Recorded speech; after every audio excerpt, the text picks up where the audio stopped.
السلام علیکم ناظرین، میں محمد اسلم حسین سیاست کی عالمی خبروں میں آپ سب کا استقبال کرتا ہوں۔ پیش ہے دنیا بھر سے آج کی کچھ اہم خبریں۔ خادم حرمین شریفین شاہ سلمان بن عبدالعزیز نے سعودی شہریوں کو دیے جانے والے ماہانہ الاؤنس پروگرام میں توسیع کی منظوری دے دی ہے۔ سعودی پریس ایجنسی کے مطابق شاہ سلمان نے ماہانہ الاؤنس پروگرام میں توسیع ولی عہد شہزادہ محمد بن سلمان کی تجویز پر کیا ہے۔ شہریوں کے لیے ماہانہ الاؤنس سپٹمبر 2023 تک موجودہ شرائط پر جاری رکھے جائیں گے، جبکہ پروگرام میں نئے رجسٹریشن کی بھی اجازت دی گئی ہے۔ واضح ہے کہ سعودی عرب میں 3 سال قبل سعودی شہریوں کے لیے ماہانہ الاؤنس پروگرام جاری کیا گیا تھا، جسے عربی میں حساب المواطنین کا نام دیا گیا۔ گزارہ الاؤنس کے تحت جاری پروگرام میں سعودی شہریوں کو بجلی کے بل اور پیٹرول کی قیمتوں میں اضافے کے بعد خصوصی امدادی الاؤنس جاری کرنے کے لیے شاہی احکامات صادر کیے تھے۔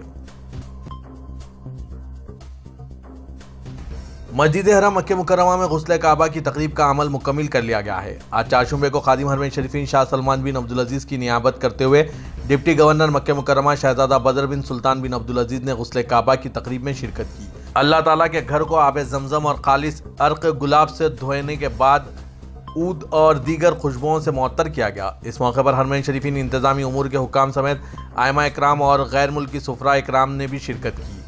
پاکستان کے سفیر احمد فاروق نے بھی غسل کعبہ کی رسم میں حصہ لیا۔ خیال رہے کہ غسل کعبہ کی رسم سعودی قائدین مملکت کے قیام کے وقت سے ادا کر رہے ہیں۔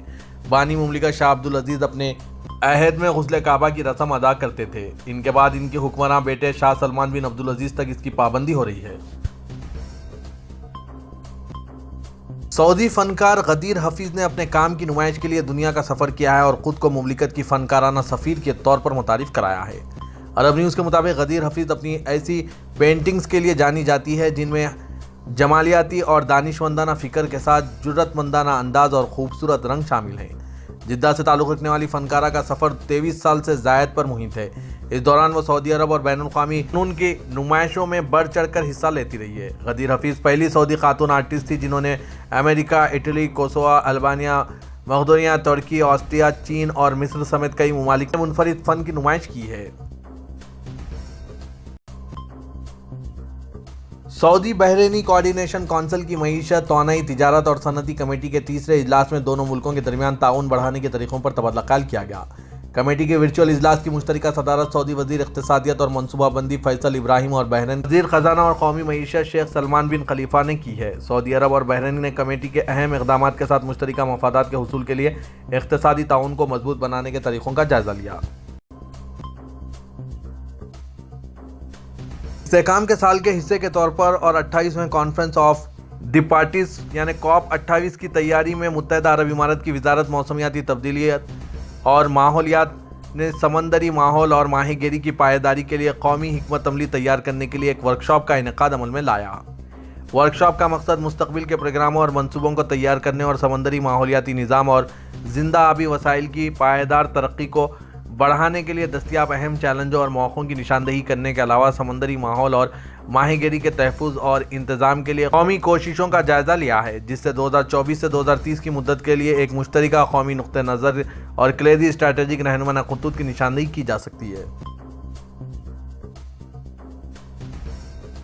متحدہ عرب امارات کے صدر شیخ محمد بن زاید ال نہیان نے آج اردن کے شاہ عبداللہ دوم بن حسین سے ملاقات کی، جس میں دو طرفہ تعلقات کا جائزہ لیا گیا اور دونوں ممالک کے درمیان دیرینہ شراکت داری کو مزید مستحکم کرنے کے موقع تلاش کیے گئے۔ دونوں رہنماؤں نے متعدد علاقائی اور بین الاقوامی پیش رفت پر بھی تبادلہ خیال کیا۔ ایرانی حکومت نے اعلان کیا ہے کہ صحت عامہ پر گرمی کی غیر معمولی لہر کے اثرات کو کم کرنے کے لیے چہارشنبے سے ملک بھر میں سرکاری اور نجی اداروں کو 2 دن کے لیے بند رکھنے کا اعلان کیا گیا۔ حکومت کے ترجمان علی بہادر جہرومی نے ٹویٹ کیا، آنے والے دنوں میں بے مثال گرمی کی وجہ سے کابینہ نے شہریوں کی صحت کے تحفظ کے لیے چہارشنبہ اور جمعرات کو ملک بھر میں بندش کے لیے وزارت صحت کی پیش کردہ تجویز پر اتفاق کیا ہے۔ مقامی میڈیا سے بات کرتے ہوئے بہادری جہرومی نے کہا کہ تمام سرکاری اور نجی اداروں کو بند کر دیا جائے گا اور جو ادارے ضروری خدمات فراہم کر رہے ہیں وہ متعلقہ حکام سے اپنا کام جاری رکھنے کے لیے اجازت نامہ حاصل کر سکتے ہیں۔ ترکی کے صدر رجب طیب اردوغان نے روس کے صدر پوٹین کے ساتھ ٹیلی فون پر بات کی۔ ترکی صدارتی محکمہ اطلاعات کے جاری کردہ بیان کے مطابق مذاکرات میں دونوں صدور نے پوٹین کے دورے ترکیہ پر اتفاق کیا۔ اردوغان نے ترکی میں جنگلاتی آگ پر قابو پانے کے لیے روس کے 2 فائر فائٹر طیارے ترکیہ بھیجنے پر بھی صدر پوٹین کا شکریہ ادا کیا۔ انہوں نے روسی سیاحوں کی ترکیہ کے ساتھ بتدریج بڑھتی ہوئی دلچسپی پر ممنونیت کا اظہار کیا اور یقین ظاہر کیا کہ مشترکہ کوششوں کے نتیجے میں رواں سال میں ٹورزم کے شعبے میں سابقہ ریکارڈ ٹوٹ جائیں گے۔ انہوں نے 24 فروری 2022 سے جاری روس یوکرین جنگ کے پیدا کردہ تناؤ میں مزید اضافے سے پرہیز کی ضرورت پر زور دیا اور بحر اسود اناج راہداری سمجھوتے کو امن کا پل قرار دیا۔